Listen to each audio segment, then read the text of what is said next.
উন্নয়নের দোহাই দিয়ে বিভিন্ন প্রকল্পের নামে দেশে হরিলুট চালিয়েছে শেখ হাসিনা ও তার সাঙ্গপাঙ্গরা। হাসিনা সরকারের মন্ত্রী এমপিরা ইচ্ছে মতো প্রকল্প নিয়ে একদিকে টাকা লুটপাট করতেন আর অন্যদিকে জনগণের মাথার উপর কর ও ঋণের বোঝা চাপিয়ে দেওয়া হতো। তবে শেখ হাসিনার পতনের পর দেশের দায়িত্বভার কাঁধে নেন নোবেলজয়ী ডক্টর মোহাম্মদ ইউনূস। নানা চ্যালেঞ্জের মধ্যে দেশকে আর্থিক সংকট থেকে টেনে তোলার যুদ্ধ শুরু করেন। প্রকল্পের নামে লুটপাট চালালেও দেশ বিদেশি ঋণ পরিশোধের চিন্তাও ছিল না হাসিনা সরকারের। তবে অন্তর্বর্তী সরকারের প্রধান উপদেষ্টা ডক্টর মোহাম্মদ ইউনূস মাত্র ৮ মাসের মধ্যে এলএনজি আমদানির বকেয়া বিল ৬৬৫.৭৬ মিলিয়ন ডলার থেকে কমিয়ে আনা হয়েছে মাত্র ১০ মিলিয়ন ডলারে।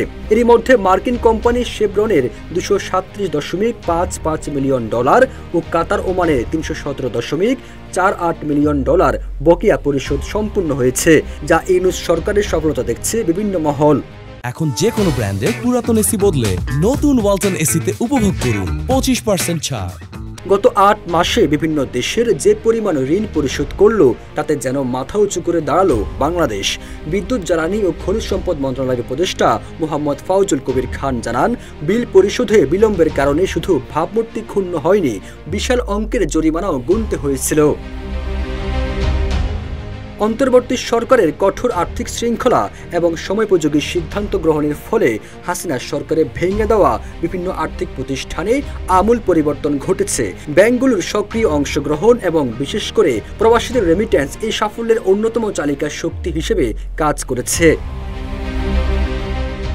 যেখানে ক্ষমতাচ্যুত শেখ হাসিনা দেশের অর্থ লুট করে বিদেশে পাচারে ব্যস্ত ছিলেন, সেখানে ডক্টর ইউনূস তার সদিচ্ছা, স্বচ্ছতা ও দক্ষ ব্যবস্থাপনায় মাত্র ৮ মাসেই একটি ভিন্ন বাংলাদেশ উপহার দিয়েছেন, যা কেবল সম্ভব হয়েছে সদিচ্ছা, কঠোর নিয়ন্ত্রণ এবং আর্থিক শৃঙ্খলার কারণে।